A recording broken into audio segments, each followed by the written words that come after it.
just like Republicans in Arizona, Wisconsin's Republican-controlled legislature has decided they're going to spend an undisclosed amount of taxpayer funds to entertain President Trump's fantasies about some kind of election fraud that will explain why Joe Biden's in the White House, even though it really should be Donald Trump.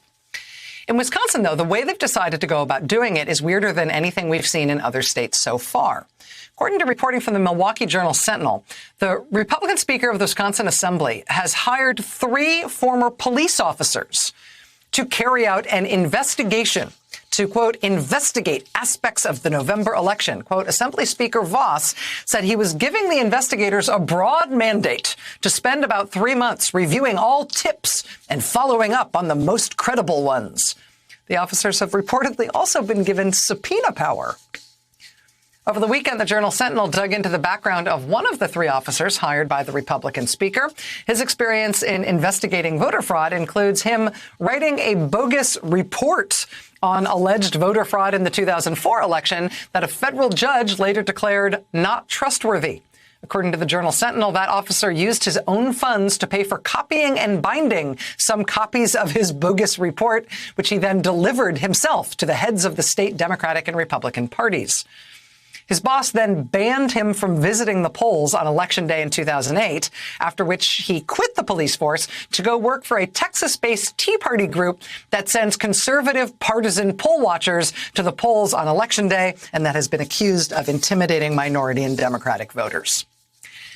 That's who Wisconsin Republicans have just given subpoena power to cast doubt on the presidential election results in Wisconsin, which I should note, Joe Biden won by a not inconsiderable margin.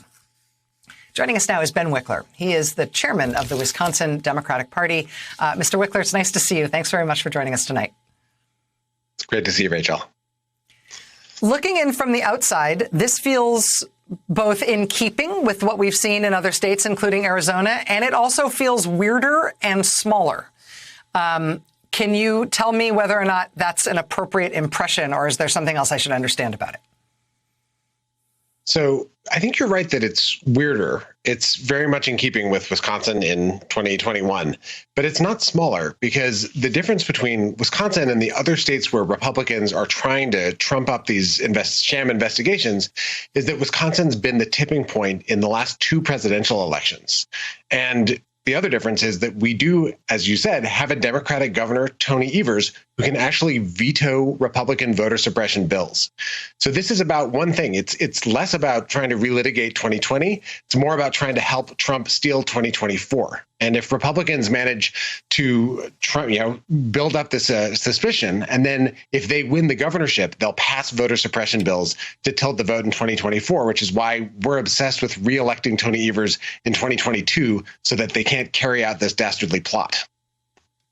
The one thing that we've seen also, Ben, in Arizona is that this has become a huge fundraising juggernaut for Arizona Republicans. They are raising so much more money this year than they were this time last year. There was a great report about it today just in the Arizona Republic, that by creating the spectacle, whether or not they're only appealing to their hardcore partisans here, they've been able to attract basically Trump supporters' money from all over the country that's all going into the coffers of Republican activists and the Republican Party in the state as they make this into a cause célèbre that may not have any, direct manifestation in terms of the election results, but it will cast aspersions on that create suspicions about the election result, and it will build up their party and their ability to compete in the next elections. It's a grift for the GOP, but they're turning it into political power.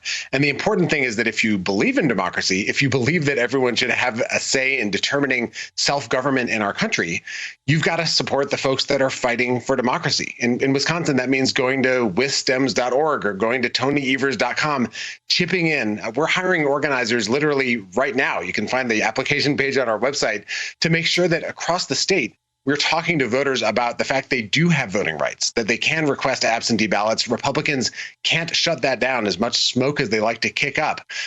So we've got to get both feet on the gas pedal to drive forward and make sure our democracy actually works in 2022 so that it's not gone in 2024.